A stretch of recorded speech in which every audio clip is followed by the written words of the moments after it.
Hello students, I am Hardik Shetha from Saraswat international academy Vapi. આજે આપણે ધોરણ 11 વિષય ભૌતિક વિજ્ઞાન ચેપ્ટર નંબર 11 દ્રવ્યના ઉષ્મીય ગુણધર્મો માં સ્પર્ધાત્મક પરીક્ષાઓની તૈયારીઓ આગળ વધારીશું। તો આપણે મોટાભાગની થિયરીઓનું રિવિઝન કરી લીધું છે, પણ એક થિયરીનું રિવિઝન આપણું બાકી હતું, બ્લેક બોડી રેડિયેશન।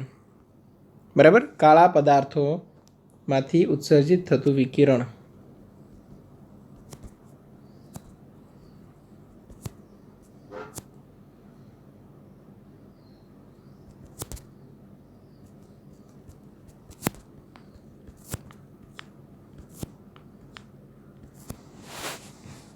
બરાબર, તેમાં બે ભાગ હતા। એક હતું વિનનો સ્થળાંતરનો નિયમ, વિનનો સ્થળાંતરનો નિયમ।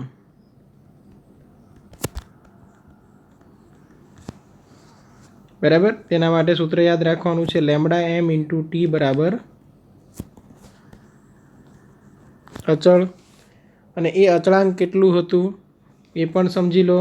તો lambda M into T equal to અચળાંકનું મૂલ્ય છે 2.9 into 10⁻³ 2.9 into 10⁻³ metre into kelvin. Metre શા માટે?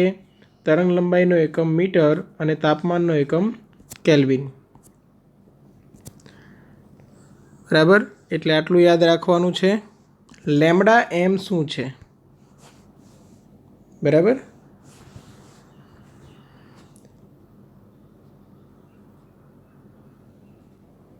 તો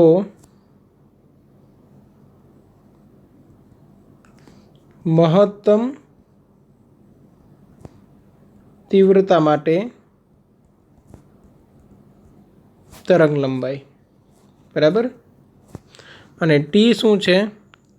તો ટી છે સપાટીનું તાપમાન। બરાબર, જે કાળો પદાર્થ છે તેની સપાટીનું તાપમાન।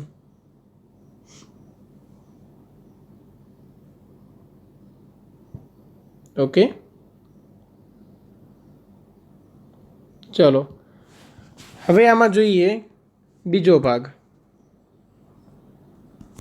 કોઈપણ પદાર્થમાંથી ઉત્સર્જિત ઉર્જાનું મૂલ્ય અથવા તો ઉત્સર્જિત પાવર, એકમ સમયમાં ઉત્સર્જન પામતી ઉર્જા, બરાબર, એ કેટલી હોય?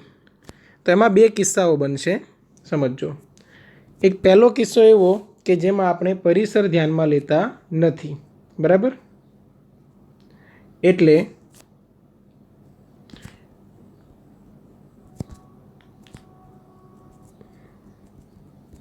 શૂન્યાવકાશમાં પદાર્થ હોય તો એ પદાર્થ પોતાના તાપમાનને અનુરૂપ કંઈક પાવરનું ઉત્સર્જન કરશે, એટલે એકમ સમય દીઠ ઉર્જાનું ઉત્સર્જન કરશે। બરાબર, એ જે ઉત્સર્જિત પાવર છે તેનું સૂત્ર H equal to sigma E A T⁴। બરાબર, H equal to sigma E A T⁴।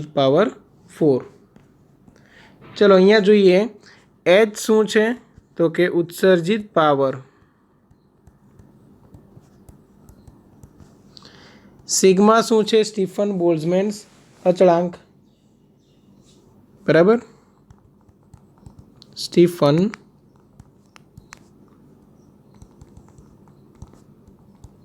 બોલ્ટ્ઝમેનનો અચળાંક। આ ઈ શું છે? આપેલ પદાર્થની સપાટીની ઉત્સર્જકતા, કેપિટલ એ સપાટીનું ક્ષેત્રફળ, ટી એ પદાર્થનું નિરપેક્ષ તાપમાન। બરાબર, આમાં પણ પાછો એક ખાસ કિસ્સો બને, સંપૂર્ણ કાળા પદાર્થ માટે ઈનું મૂલ્ય કેટલું હોય? 1।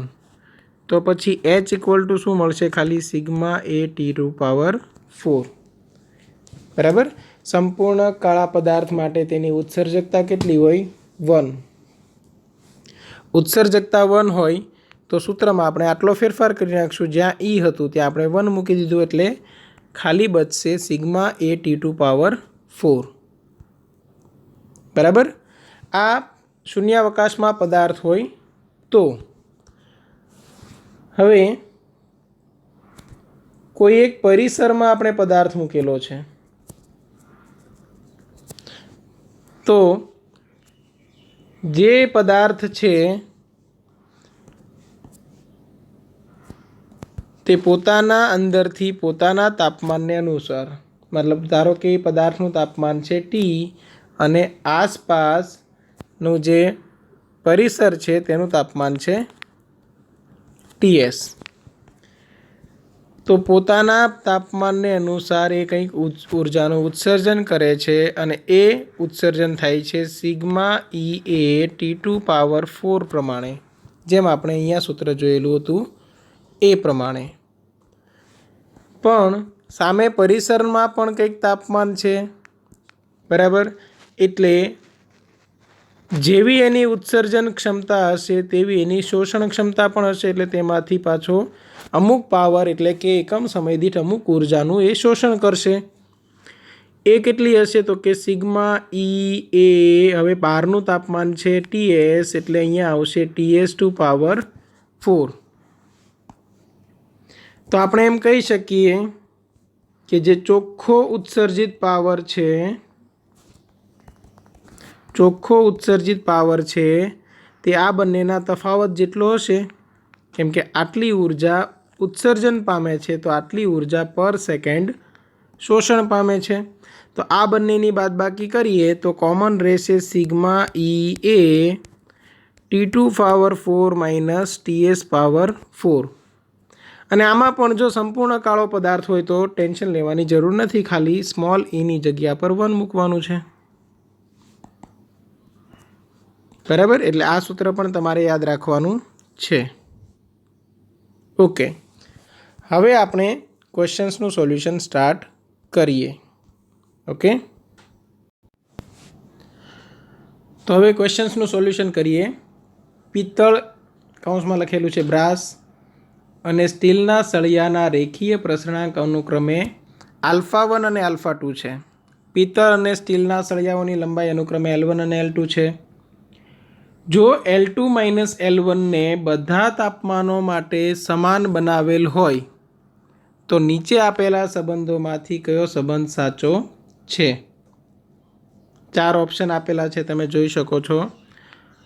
હવે જો તમને કોન્ફિડન્સ હોય કે આ ક્વેશ્ચન સોલ્વ કરી શકો છો તો વિડીયો સ્ટોપ કરીને પહેલાં સોલ્યુશન કરી લો, પછી વિડીયો સ્ટાર્ટ કરીને ચેક કરજો આન્સર રાઈટ છે કે રોંગ. ઓકે, તમને એવું કીધું છે L2 - L1 દરેક તાપમાન માટે સમાન બનાવેલું હોય. તો L2 - L1, હવે L1 L2 આપણે ધારો કે પ્રારંભિક લંબાઈ લઈએ તો પણ તમે આવી રીતે જ કરશો. L2 ની જગ્યાએ શું લખી શકાય? L2 × 1 + α × ∆T માઇનસ અહીંયા થશે L1 × 1 + α × ∆T, પણ અહીંયા થશે α2, અહીંયા થશે α1. બરાબર છે. ચાલો અહીંયા સુધી ક્લિયર હશે. હવે આગળ હું એમ કહું અહીંયા L2 - L1 સામેની સાઈડ શું થશે? L2 + α2 L2 ∆T. બરાબર. L2 ને આપણે અંદર ગુણીએ છીએ. અંદર અહીંયા થશે L1 + α1 L1 ∆T.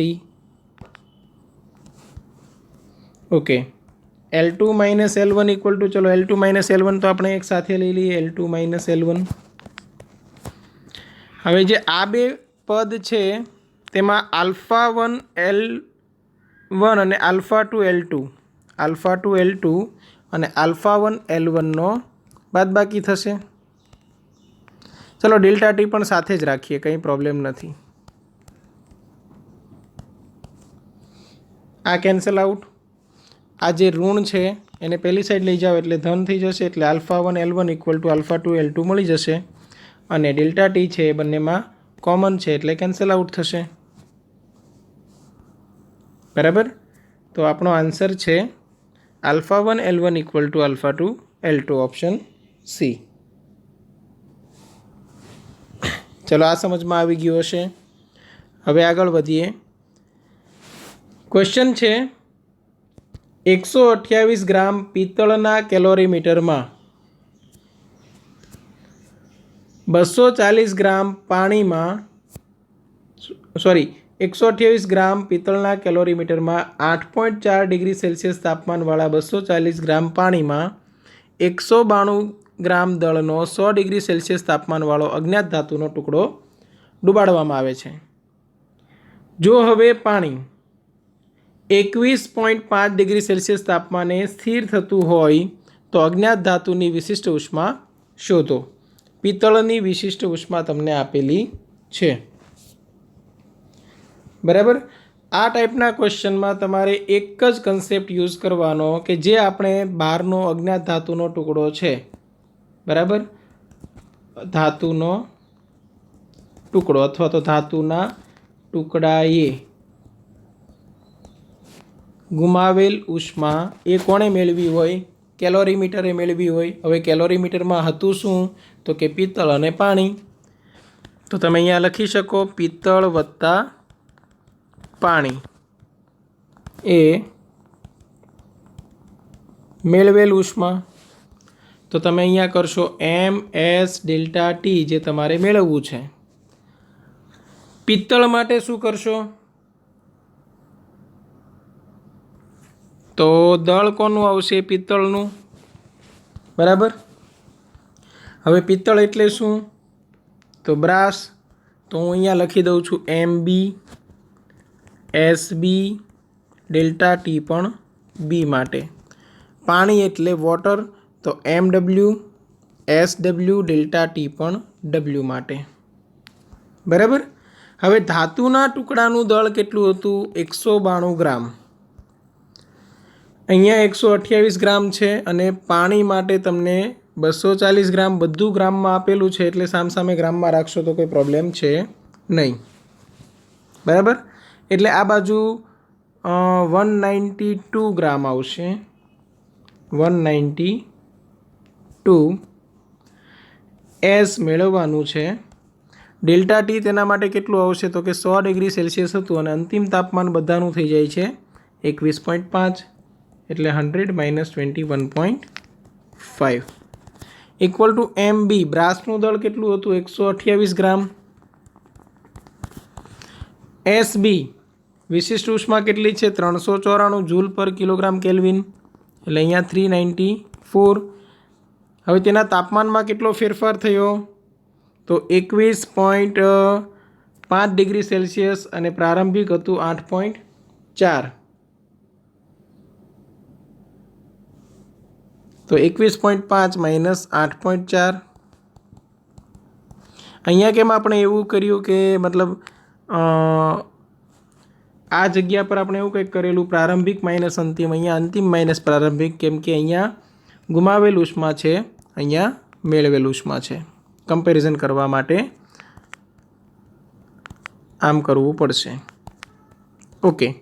હવે MW SW ડેલ્ટા TW. હવે MW એટલે 240,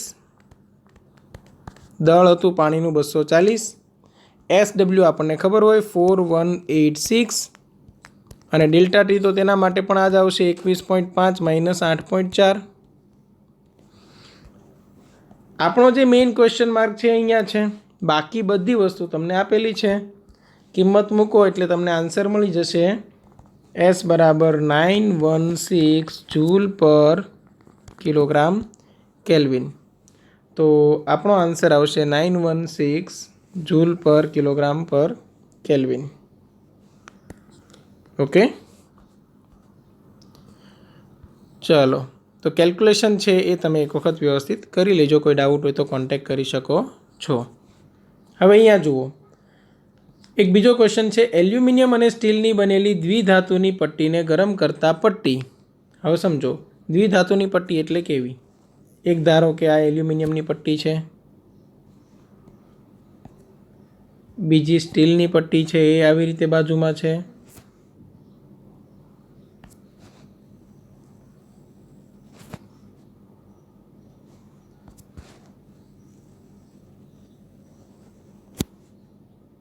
બરાબર. હવે આ બંનેને આપણે એન્ડ ટુ એન્ડ જોઈન્ટ કરેલી હોય તો પછી તાપમાન વધારશો ત્યારે બંનેની લંબાઈમાં અલગ અલગ પ્રમાણમાં વધારો થશે. કેમ? કેમ કે બંનેના ગુણધર્મો અલગ અલગ છે. હવે એમ સમજો કે જો આની લંબાઈ વધારે વધતી હોય તો આખું તંત્ર આમ નમી જશે, અને જો આની લંબાઈ વધારે વધતી હોય તો એ આખું તંત્ર છે આમ નમશે. હવે કઈ તરફ નમે છે એ આપણે વિચારવાનું, બરાબર. એમ માની લઉં કે આ એલ્યુમિનિયમ છે અને જે આ જે છે એ સ્ટીલ છે. તો ચલો, 4 ઓપ્શન છે. સીધી જ રહેશે, વળશે, એલ્યુમિનિયમ બાજુ અંતર્ગોળ વાંકી વળશે કે સ્ટીલ બાજુ અંતર્ગોળ વાંકી વળશે. ખાલી વળશે એમ ના કહી શકાય ને, કોઈ પણ બાજુ વળતું હોય તો તમારે સ્પેસિફાય કરવું પડશે. એટલે સી યા તો ડી બેમાંથી એક આન્સર આવશે. તો કોનું પ્રસરણ વધારે થશે તેના પરથી આપણને આઈડિયા આવી શકે, બરાબર. તો આપણને એ ખબર છે કે રેખીય પ્રસરણાંકમાં એલ્યુમિનિયમનો રેખીય પ્રસરણાંક એ સ્ટીલના રેખીય પ્રસરણાંક કરતાં વધારે છે. તો એલ્યુમિનિયમ વધારે વળશે. તો તમને અમુક સમય પછી આવું કંઈક કન્સ્ટ્રક્શન જોવા મળશે.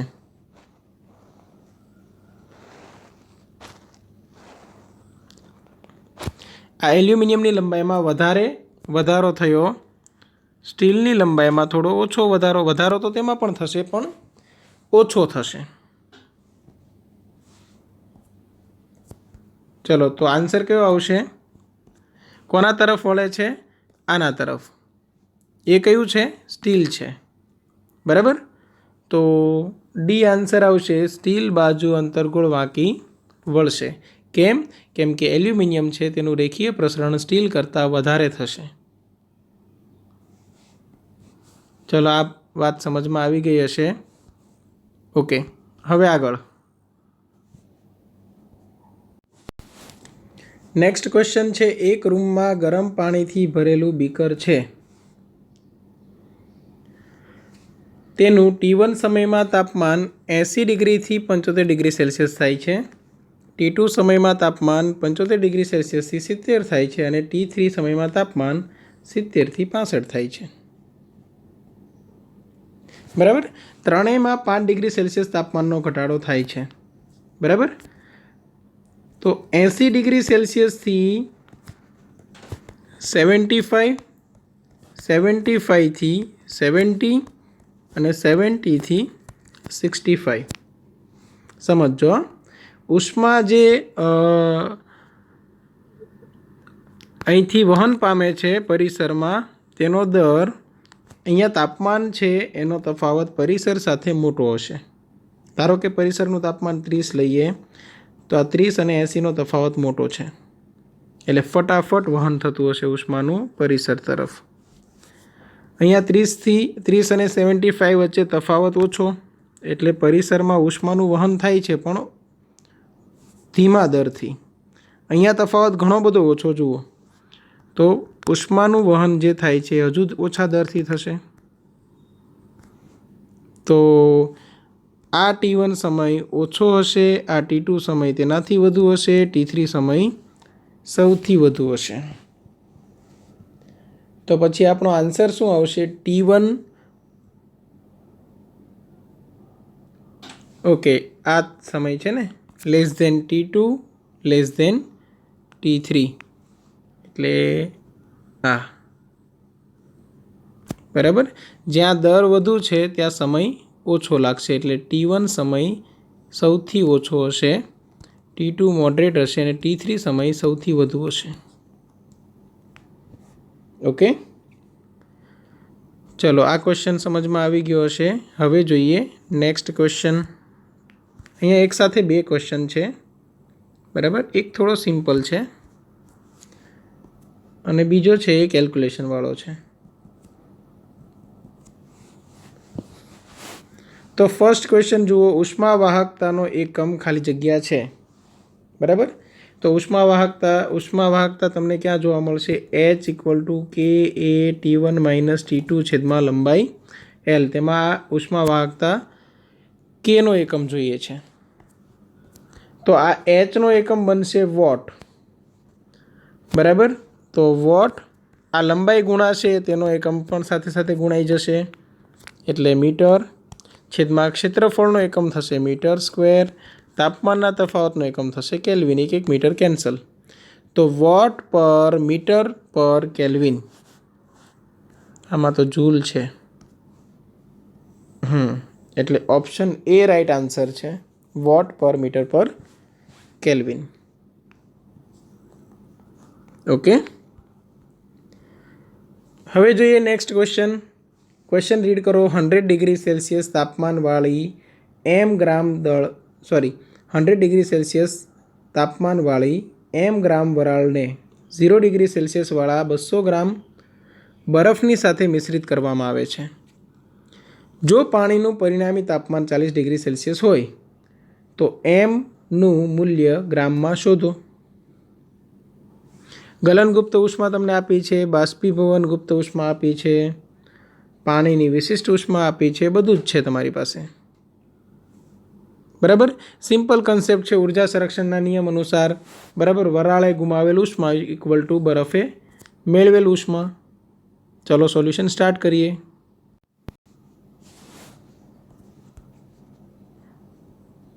તો અહીંયા આપણે લખીએ વરાળે ગુમાવેલ ઉષ્મા = બરફે મેળવેલ ઉષ્મા. હવે જો અહીંયા બંને બાજુ ઉષ્માના બે સ્ટેપ આવશે. કેમ કે વરાળ છે એ ઉષ્મા ગુમાવે છે, તો ઉષ્મા ગુમાવીને પાણી બને છે, અને પાણી બન્યા બાદ તેનું તાપમાન ઓછું થાય છે. એટલે પહેલાં તો અવસ્થા રૂપાંતરણ માટેનું સ્ટેપ આવશે, પછી તાપમાનના ઘટાડા માટેનું સ્ટેપ આવશે.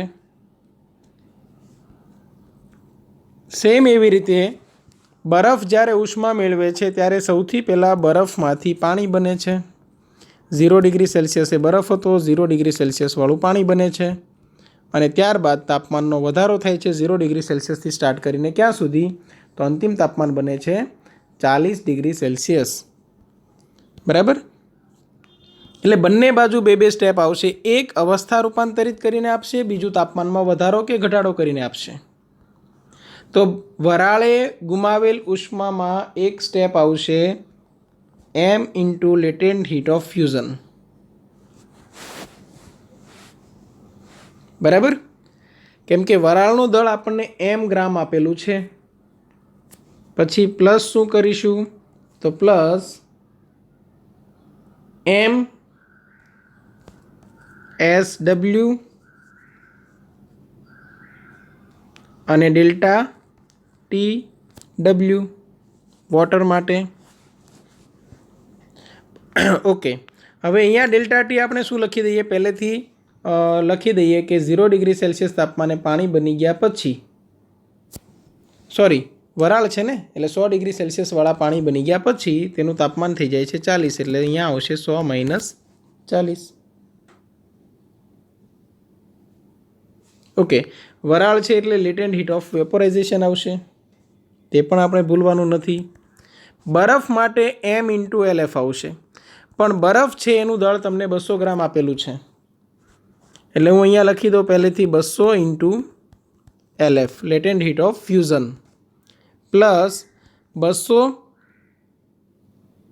× SW × ડેલ્ટા ટી. પણ હવે તાપમાનનો તફાવત કયો આવશે? તો કે 0 ડિગ્રી સેલ્સિયસે બરફ બન્યા પછી તાપમાન બને છે 40, એટલે અહીંયા આવશે 40 - 0. સમજ પડી? સમજો. આ m × LV શું કરી આપશે? તો કે 100 ડિગ્રી સેલ્સિયસ તાપમાને વરાળ હતી તેને 100 ડિગ્રી સેલ્સિયસ તાપમાનવાળા પાણીમાં કન્વર્ટ કરીને આપશે। આ સ્ટેપ શું કરશે તો કે એ વરાળનું પાણી બની ગયા પછી તેનું તાપમાન ઘટાડીને 40 કરી આપશે। એટલે 100 ડિગ્રી સેલ્સિયસમાંથી શું કરી આપશે 40। ચલો અહીંયા સુધી સમજ પડી ગઈ હશે, બરાબર। એવી રીતે અહીંયા 0 ડિગ્રી સેલ્સિયસ તાપમાને બરફ છે 0 ડિગ્રી સેલ્સિયસ તાપમાનવાળા પાણીમાં કન્વર્ટ થશે અને અહીંયા એ 0 ડિગ્રી સેલ્સિયસ તાપમાનનું 40 ડિગ્રી તાપમાનમાં રૂપાંતરણ થશે, મતલબ કે તાપમાનમાં વધારો થશે, બરાબર। હવે બધી વસ્તુ આપણી પાસે છે। આ એમ મેળવવાનું છે। એલવી જો તમને આપેલું છે 540 પ્લસ જે બીજું એમ છે એ આ મેળવવાનું થશે એસડબલ્યુ તમને આપેલું છે અહીંયા સીડબલ્યુ તરીકે આપેલું છે વિશેષ રૂપમાં, એ 1 છે અને અહીંયા આવશે 60, બરાબર। Equal to 200 LF latent heat of fusion 80 આપેલું જ છે કેલેરી પર ગ્રામ, પ્લસ અહીંયા 200 એસડબલ્યુ પાછું 1 આપેલું છે ને અહીંયા 40। આના પરથી આપણને એમ મળી શકે, બરાબર। એટલે એમ ઇન્ટુ 600 કરો ઇક્વલ ટુ અહીંયા 16,000 થશે અને પ્લસ 8,000 થશે એટલે 24,000 ભાગ્યા 600, 2 0 કેન્સલ એટલે આ 40 ગ્રામ જવાબ આવે છે, બરાબર। તો વરાળનું દળ આપણને મળી ગયું 40 ગ્રામ। ઓકે, 40 ગ્રામ અહીંયા ઓપ્શનમાં છે, ઓપ્શન બી, બરાબર છે। તો આ ટાઈપના ક્વેશ્ચન્સનું સોલ્યુશન તમે પણ કરતા રહો। આજે જેટલી થિયરીઓનું રિવિઝન કરાવ્યું, બરાબર, અને આગળ જેટલી થિયરીઓનું આપણે રિવિઝન કરેલું છે બધું એક વખત 1 બાય 1 રીડ કરી લો, ચેક કરી લો યાદ છે કે નહીં, બરાબર। અને અત્યારે યાદ રાખી લઈશું, અમુક ટાઈમ પછી પાછું ભૂલાઈ જશે, એ ભૂલાઈ ન જાય એના માટે રિટર્ન પ્રેક્ટિસ જરૂરી, એટલે લખીને પ્રેક્ટિસ કરતા રહો, નિયમિત પ્રેક્ટિસ કરતા રહો, બરાબર। ચલો અહીંયા સુધી રાખીએ છીએ, કોઈને કંઈ ડાઉટ હોય તો કોન્ટેક્ટ કરજો। Okay, thank you.